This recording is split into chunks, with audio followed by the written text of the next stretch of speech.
itu hak menahan sebagai jaminan, maka dia terlarang melakukan apapun terhadap barang titipan tersebut.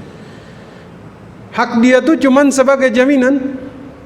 Dia tidak boleh memanfaatkan karena ini bukan miliknya.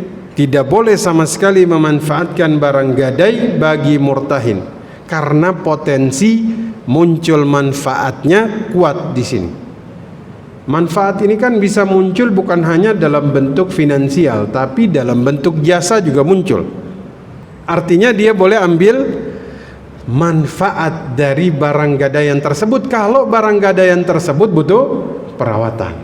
Contoh, jika orang yang menggadaikan pemilik barang sendiri, dia sudah menggadaikan, bolehkah dia kemudian memanfaatkan barang yang dia gadaikan? Contoh lain,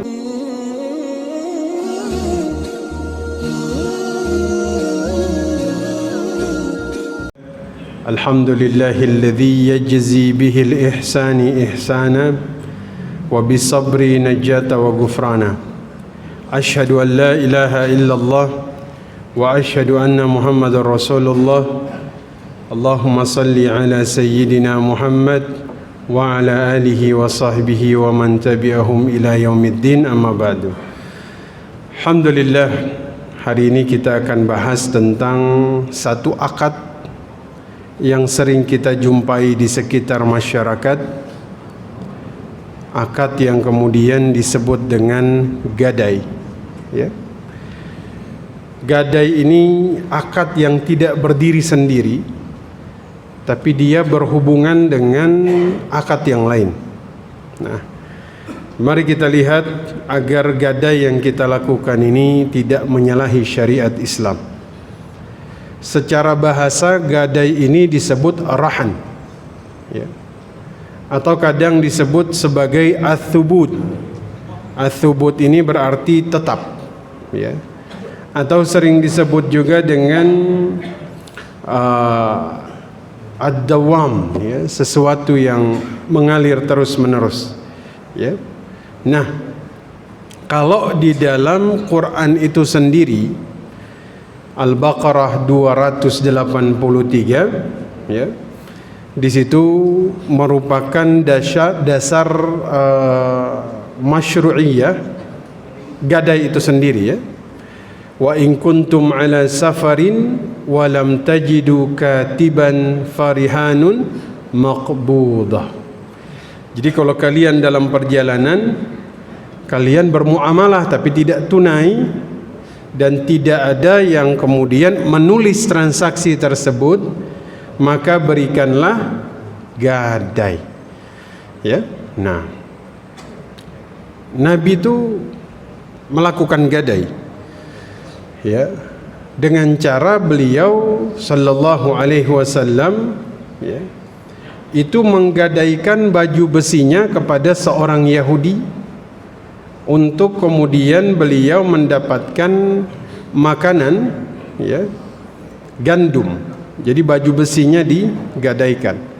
Kelak nanti Abu Bakar yang menebus baju besinya Rasulullah, ya. Jadi Nabi pernah melakukan gadai, dan waktu beliau meninggal baju besinya masih tergadaikan kepada seorang Yahudi. Ini adalah salah satu perkara yang menunjukkan betapa zuhud, ya, betapa qanaahnya Nabi.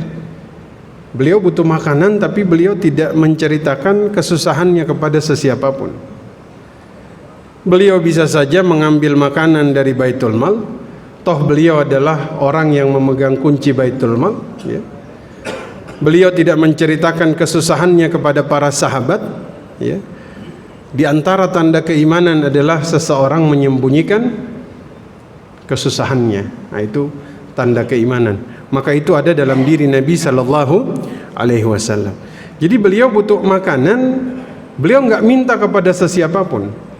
Tapi beliau punya baju besi, beliau gadaikan. Ya, jadi gadai baju besi untuk 30 sok gandum, ya. Jadi untuk gandum beliau makan. Maka nanti dari sini boleh berhutang, boleh. tapi untuk sesuatu yang darurat. Nabi berhutang untuk apa? 30 sa' gandum, berarti darurat. Maka hukum gadai, para fuqaha sepakat bahwa gadai ini salah satu bentuk muamalah yang diperbolehkan. Hukumnya boleh, ya, sebagaimana Ibnu Qudamah mengatakan wa huwa jaizun. Gadai itu hukumnya boleh bil kitabi wa sunnati wal ijma', ya. Dia itu ada dalam Quran, ada dalam sunnah, ada dalam ijma'. Makanya hukumnya boleh, ya. Tapi yang di dalam surah Al-Baqarah 283 tidak menunjukkan wajib gadai, tidak, tapi alternatif pilihan.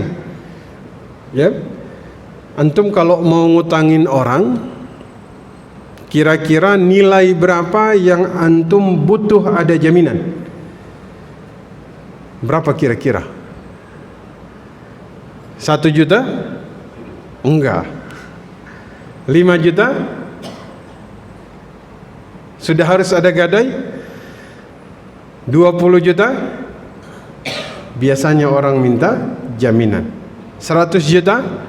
Tergantung. Ya, kalau pinjamannya semakin tinggi, yang meminjamkan minta gadai, maka ini dibolehkan. Ya, jadi gadai ini tidak berdiri sendiri, tapi dia ini ada karena ada akad yang lain. Apa akad yang lain tersebut? Hutang. Gak mungkin tidak ada hutang kemudian muncul gadai, gak mungkin.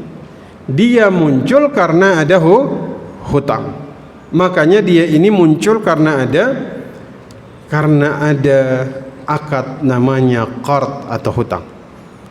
Dan orang yang meminjamkan, jika ada gadai, dia lebih merasa tenang ketika kemudian ada jaminan yang diberikan kepadanya. Makanya kalau kita lihat apa saja unsur di dalam syariat yang kemudian akad rahan ini bukan dibolehkan, tapi dia bisa berjalan. Satu, ada rahin. Rahin itu orang yang menggadaikan barangnya, ya. 2, ada namanya murtahin. Murtahin orang yang terima gadai. Ada orang yang kasih pinjaman. Almarhun, ingat bukan almarhum, ya. Almarhun. Apa itu almarhun? Barang yang digadaikan. Barang yang digadaikan. Kemudian harus ada almarhun bihi. Apa itu? Uang yang dipinjamkan. Itu harus ada. Ya. Kemudian akad. Akad ini kesepakatan, ya. Nah, jadi ada beberapa hal dalam gadai, yaitu 5. Saya ulangi. 1, apa? Rahin, orang yang menggadaikan. 2, apa? Murtahin, orang yang terima gadai. 3, apa? Marhun, barang yang digadaikan. 4, apa? Marhun bihi, ya, uang yang diserahkan. Yang 5, akadnya harus ada. Akad ini yang nanti mengikat mereka, ya. Berapa lama barang digadaikan, ya. Kemudian berapa uang yang diberikan, nah itu diperjelas di dalam akad, ya. Nah, maka mari kita lihat yang jadi problem itu adalah ketika ada orang manfaatkan barang gadai tersebut. Yang paling sering terjadi gadai sawah. Sawahnya itu untuk sementara waktu dimanfaatkan oleh murtahin atau penerima gadai. Jadi setiap panen dia yang ambil hasilnya. Gadai kontrakan. Jadi selama masa hutang itu belum berakhir, sewa kontrakan diambil sama murtahin atau yang menerima gadai. Harus diperjelas dulu Bapak Ibu sekalian, gadai ini tidak membuat barang atau objek itu berpindah kepemilikan. Ini harus digarisbawahi dulu, ya. Sebagaimana kemudian dalam fiqhul Islam ya, wa adillatuh, dikatakan bahwa ittifaqul fuqaha, ulama itu sepakat ya, alal marhun, bahwasanya barang gadai itu masih jadi milik penggadai ya, itu hanya dititipkan saja, diberikan kepada penerima gadai ya. Oleh sebab itu kemudian Nabi sallallahu alaihi wasallam dalam satu perkataan beliau bilang apa? Barang gadai tidak menghilangkan hak kepemilikan yang menggadaikan. Jadi masih tetap milik dia. Kita ini memegang barang gadai orang lain itu cuman menerima dan menjaga, menahan, al-habs ya. Bukan kemudian barang itu jadi milik kita ya. Muncul pertanyaan, gimana kalau ada biaya perawatan? Misalnya barang gadai yang dia titipkan itu butuh perawatan, siapa yang menanggung? Pemiliknya. Yang harus merawat biayanya adalah pemiliknya. Jadi kalau barang gadaian itu butuh perawatan, silahkan murtahin sampaikan kepada rahin, afwan, gadaian antum ini dia butuh biaya perawatan, maka dia yang memberikan, karena itu masih jadi milik dia ya. Nah, maka kita lihat memanfaatkan barang gadai, apa hukumnya memanfaatkan barang gadai ya. Bagaimana kemudian pandangan para ulama di dalam masalah ini? Yang pertama kita lihat dulu pemanfaatan barang gadai oleh rahin itu sendiri, baru kemudian kita bahas pemanfaatan barang gadai oleh murtahin ya. Rahin ini kan dia yang menggadaikan ya, dia yang memberikan barang sehingga barangnya ini ada di kekuasaan orang lain. Orang yang memberikan pinjaman dia pegang barang tersebut. Nah, bolehkah rahin atau yang menggadaikan memanfaatkan barang yang sudah dia gadaikan? Ini juga kemudian ada pembahasannya. Selama ini kan yang dibahas hanya yang menggadaikan menggunakan, yang menerima gadai hukumnya gimana? Ternyata dibahas juga jika orang yang menggadaikan pemilik barang sendiri, dia sudah menggadaikan, bolehkah dia kemudian memanfaatkan barang yang dia gadaikan? Pertama, dikatakan di sini boleh jika diizinkan oleh penerima gadai atau murtahin ya. Ini pandangan yang pertama ya, bahwa orang yang menggadaikan barang masih boleh memanfaatkan jika diberikan izin oleh penerima gadai. Pendapat ini pendapat yang kita temukan dalam mazhab Hanafi dan Hambali ya. Maka Ibnu Abidin di dalam kitabnya beliau katakan al-intifa'a bihi mutlaqan la bil istiqdamin wala sukna wala labsin wala ijaratin wala i'aratin sawa'un kana min murtahin aw rahin illa biizni ya. Nah, tidak boleh memanfaatkan barang gadai secara mutlak. Oke, dia pakai ya, rumah dia tempati, pakaian yang dipakai tidak boleh disewakan, tidak boleh dipinjamkan, baik dari pihak pemberi pinjaman atau yang menerima pinjaman, kecuali dapat izin dari salah satu pihak. Nah, ini menarik. Berarti yang menggadaikan boleh pakai itu barang gadaian kecuali dapat izin dari yang menerima gadai ya. Ibnu Abidin dan Ibnu Qudamah. Jadi jangan dikira yang masalah memanfaatkan gadai ini cuman murtahin yang bermasalah, rahin pun bisa muncul masalah ya. Maka orang yang menggadaikan boleh dia manfaatkan, boleh, dengan syarat dia harus dapat izin dari yang menerima gadai. Kira-kira seperti itu. Nah, Imam An-Nawawi di dalam kitabnya beliau kemudian mengatakan rahin orang yang menggadaikan, ya, dia boleh manfaatin barang gadai selama tidak mengurangi nilai barang yang digadaikan. Ya, misalnya menempati rumah yang digadaikan, mengurangi nilai? Tidak, ya.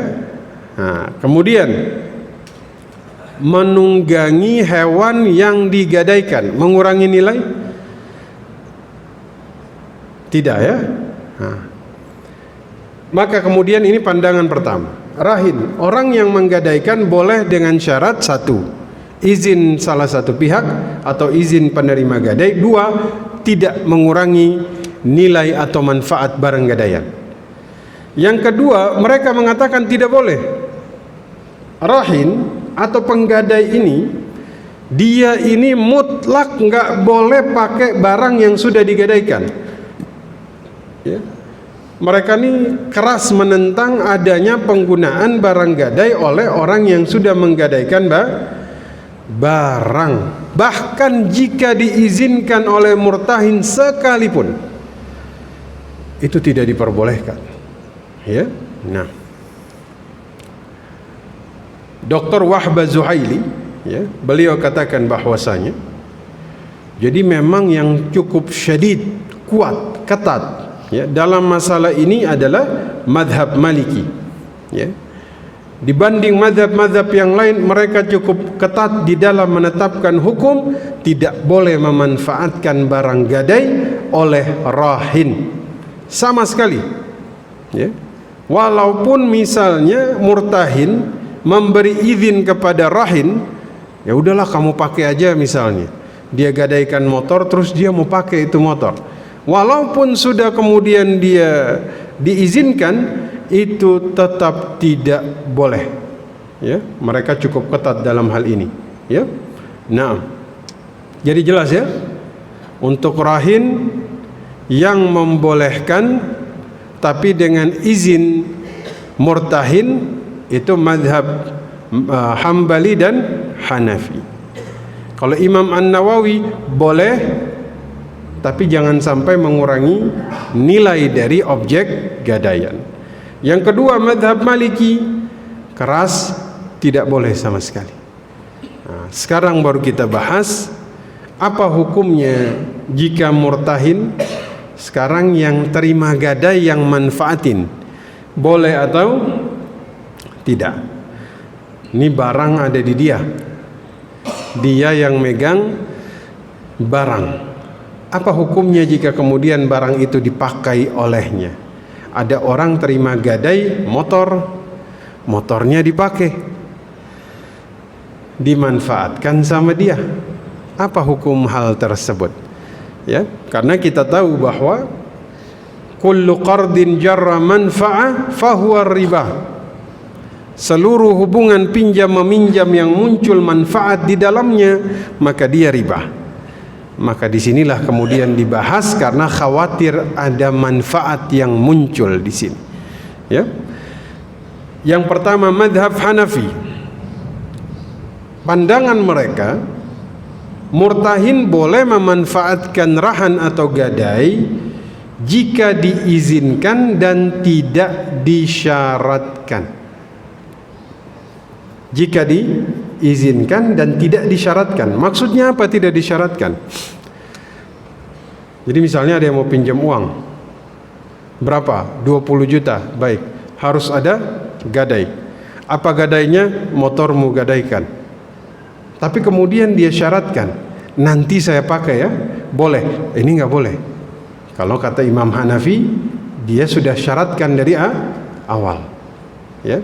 Kecuali tidak disyaratkan. Tapi kalau misalnya dia izinkan, boleh menurut pandangan mereka, ya. Kata Ibnu Abidin, ya, beliau katakan tidak boleh memanfaatkan barang gadai, ya, seperti yang tadi, jika kemudian diizinkan tapi tidak disyaratkan. Kedua, mazhab Maliki tidak boleh sama sekali memanfaatkan barang gadai bagi murtahin karena potensi muncul manfaatnya kuat di sini.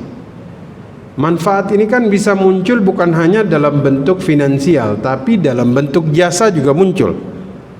Ya, contoh, antum, kata Nabi, jika kalian meminjamkan uang kepada seseorang, kemudian dia menawarkan tumpangan kepada kalian, jangan diambil, fa innahu riba, itu riba. Menawarkan tumpangan ini kan manfaat, tapi tidak secara finansial, tapi secara jasa. Kecuali antum sebelum pinjam meminjam sudah sering antar mengantarkan. Jadi kalau ada pinjam meminjam terus tolong anterin ana, diantarkan, itu tidak termasuk karena sudah terjadi kebiasaan sebelumnya. Nah, maka mazhab Maliki ini agak ketat karena menganggap setiap manfaat yang muncul dalam hutang piutang ini riba. Ya.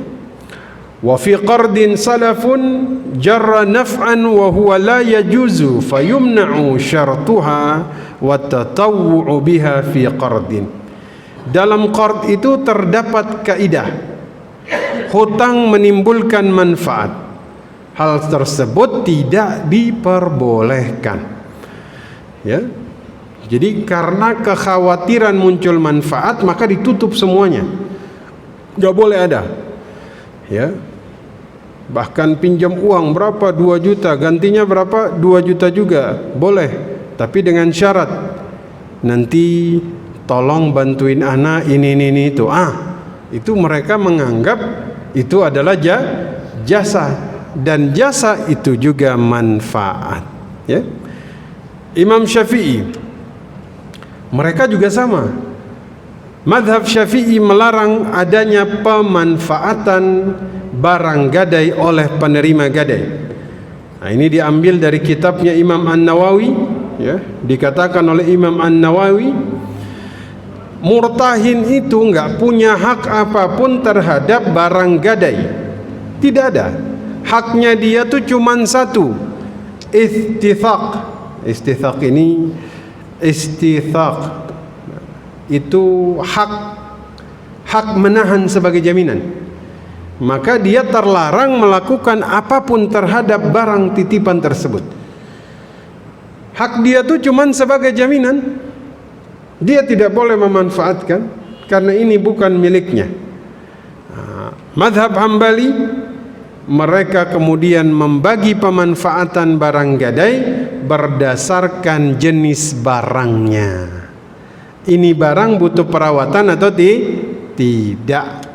Kalau barangnya tidak butuh perawatan, ya, misalnya barang yang tidak butuh perawatan ini, rahin memberikan izin kepada murtahin untuk memanfaatkan barang tersebut, ya, itu tetap tidak diperbolehkan kalau barang itu tidak butuh perawatan. Ya. Misal dia menggadaikan tanah, ya, tanah itu butuh perawatan nggak? Enggak, ya, dibiarin aja kayak begitu, insya Allah manfaat dan ininya tidak akan berkurang, dia tidak akan rusak, jelas ya. Tapi jika misalnya barang tersebut butuh perawatan, contoh zaman dulu seperti misalnya onta, sapi ini kalau dia diikat saja tidak dikasih makan mati dia. Oleh sebab itu maka dia harus dirawat. Kan nggak mungkin Pak, misalnya ada orang menggadaikan sapi di Tangerang, dia tinggalnya di Bekasi. Apa bisa dia setiap hari dari Bekasi datang ke Tangerang cuman buat kasih makan? Kan nggak mungkin. Maka yang kasih makan adalah murtahin, maka dia boleh memerah susunya. Artinya dia boleh ambil manfaat dari barang gadaian tersebut kalau barang gadaian tersebut butuh perawatan. Contoh lain, misalnya, ya, jadi tanpa izin pemberi gadai itu rahin berhak. Kenapa? Karena saya rawat motor harus ada perawatan. Ada dipanasin tiap hari, atau misalnya saya isikan bensinnya, boleh saya manfaatkan? Ya, nih Yang dekat-dekat masih oke lah. Misalnya dia ke pasar, karena dia rawat, dia panasin, dia isi bensinnya, ya kan? Kalau dibiarkan begitu saja nanti mati motornya. Boleh dia manfaatkan, tapi tidak dengan izin pemilik barang, tapi dengan syarat bukan untuk yang sifatnya itu profit. Tidak disewakan, ya. Tidak dipakai ojek online, ya. Selama dia pakai itu hanya untuk, ya, karena dia sudah mengeluarkan biaya untuk merawat, maka kemudian dia boleh memanfaatkan. Jadi setelah kita lihat penjelasan dari ulama di atas, maka kita simpulkan barang gadai tetap milik pemberi gadai. Barang gadai tetap jadi milik orang yang menggadaikan. Ya, perawatan itu jadi kewajiban orang yang menggadaikan. Ya.